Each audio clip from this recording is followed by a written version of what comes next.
data centers são o cérebro por trás de quase tudo que a gente faz hoje. Mandar mensagem, fazer um Pix, interagir com a inteligência artificial.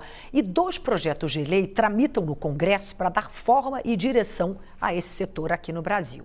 Para entender o que está em jogo em termos de economia, de energia e de geopolítica, a gente recebe Carlo Pereira, nosso notável especialista em sustentabilidade e que está toda quarta-feira aqui comigo. Carlo, boa noite. Obrigada mais uma vez. Boa noite, Cris. Vamos começar explicando para quem não está familiarizado o que é um data center e prós e contras dessa infraestrutura.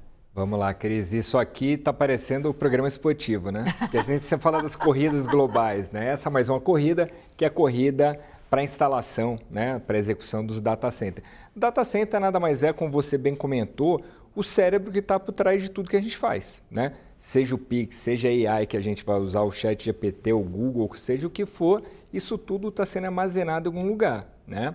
E uma curiosidade, no Brasil, por exemplo, 40% de todos os dados que a gente utiliza, circula, eles não ficam no Brasil, né? Então, esse é um outro ponto também data centers em outros lugares do mundo. Outros lugares do mundo. Então, esse tipo de segurança, de soberania também é outro ponto importante. Porque a gente não tem data center suficiente? A gente não tem data center suficiente, né? Inclusive, o governo está com um programa agora que é o Redata, né? E o Redata, ele vem nesse sentido. Então, ele tem algumas partes principais ali. Uma primeira parte que é desoneração dos equipamentos, que os equipamentos para data center eles são taxados, falando em taxa, né, que é um outro tema que a gente fala muito aqui, são 100% taxados, né? Tem uma taxa de 100% ali. Então, esse é um ponto importante, desonerar, né, esses equipamentos. E o outro ponto também que é um olhar para a sustentabilidade dos equipamentos, né? Porque, como a gente sabe, o data center aqui ele consome muita energia, consome muita água. Então, como que a gente Esse seria o contra. Esse seria o contra. Exatamente o que você perguntou, o contra. Esse pode ser um contra, na verdade, né? Porque, por exemplo, com relação à energia, é uma vantagem competitiva que o Brasil tem, né? Com relação à água, já tem muita gente da sociedade civil que bate bastante, né? Por exemplo, como que está indo um data center, que é um caso real, tá? Como está indo um data center de uma empresa chinesa para o Nordeste, sendo que é um ambiente de escassez hídrica, né? Vive um estresse hídrico muito grande. E esses equipamentos, né, eles puxam muita água, eles consomem muita água. Então, como que a gente vai ter um equipamento desse ali? Por isso que a discussão é bastante importante. E tem esses projetos de lei para tentar lidar com isso. Exatamente, exatamente. A gente tem 2 principais projetos de lei, né? Primeiro, esse do Haddad, né? Então, o Haddad, lembra? Ali, início de junho, ele fez aquele roadshow ali, né? Pela Califórnia, pelo Vale do Silício, e falou, então, que lançaria possivelmente o Redata ali naquela semana ainda. Sim. Ainda não veio, né? Mas a gente já sabe o conteúdo. Mas andou alguma coisa? Se andou? E está andando, está andando. A qualquer momento, certamente sai. Mas, para além disso, que ele mesmo comentou, vem com projeto de lei ou como medida provisória, para além disso, nós temos 2 projetos de lei, um no Senado e um na Câmara. O do Senado, ele trata de pensar a parte ética, a parte também relacionada à AI, né? Ou seja, inteligência artificial e relação disso com data center, né? O outro que está na Câmara, ele já é referente a mais uma parte de, por que não, sustentabilidade. Então, disso que a gente está falando, né? Então, que tipo de energia que vai usar, como que vai ser o consumo de água. Então, a ideia é que os data centers eles tenham um selo de sustentabilidade. Isso é uma maneira boa de atrair também essas empresas globais de data center e, por outro lado, é uma resposta, claro, a uma exigência da nossa sociedade também. O Brasil está preparado para isso, para absorver esse crescimento? Olha, hoje em dia, com relação à energia, o Brasil tem uma sobreoferta de energia.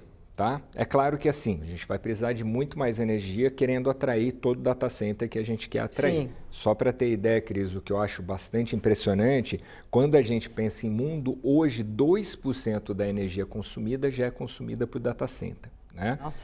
2%. Estados Unidos, onde fica a maior parte dos data centers do mundo, a gente está falando em 4%. Até 2030 a gente está falando em 8%. Ou seja, significa o quê? Significa que em 2030 a gente vai ter o que o Japão vai consumir de energia só para data center. Só em data center nos Estados Unidos? No mundo. No mundo. Todo. Mas assim, é uma loucura, né? país populoso, a gente sabe, país Sim. muito desenvolvido, consumidor de energia muito potente, né? Então, por isso que a gente tem que, pensando em energia, a gente tem energia. A gente tem energia renovável? Tem energia renovável, que é outra demanda que se tem por aí, né? No entanto, tem várias outras questões. Quando a gente pensa na instalação de data center, a gente pensa o ponto principal é a energia, sem dúvida nenhuma, mas também os cabos com relação a dados, né? E nisso a gente tem muito no sul do país, a gente tem o Ceará também, né? O Rio Grande do Sul acabou de levar para lá junto com o Meta, né? Agora, tem alguns outros fatores, né? Fatores como a gente sabe, a gente acabou de discutir aqui com o seu convidado anterior, né? Falando em tributação, né? A questão da segurança jurídica também. Então, por isso, esses arcabouços legais, eles são tão importantes, né? Para conseguir trazer uma tranquilidade para os investidores nesse sentido. Carlos, se a gente olhar para o ponto de vista geopolítico, o que tudo isso representa para o Brasil? Uma oportunidade imensa, né? Mas como eu brinquei inicialmente, a gente está numa corrida, né? Então, a Arábia Saudita está querendo levar para lá, Chile está querendo levar para lá, né? Então, todo mundo quer atrair, porque a gente está falando em muito investimento. Esse plano, por exemplo, que o ministro Haddad ofereceu, ele prevê uma atração de investimento na casa de 2 trilhões de reais aqui para o Brasil, né? Está falando em investimentos na casa de trilhões de dólares para os próximos anos, né? Então está todo mundo correndo atrás disso. E o Brasil tem sim vantagens comparativas claras, tem que transformar em vantagem competitiva. Falamos aqui de energia, a gente pode falar também, dependendo da região, claro, da disponibilidade hídrica, né? Existem diferentes tecnologias, queridos, mas a água é uma questão importante para data center, tá?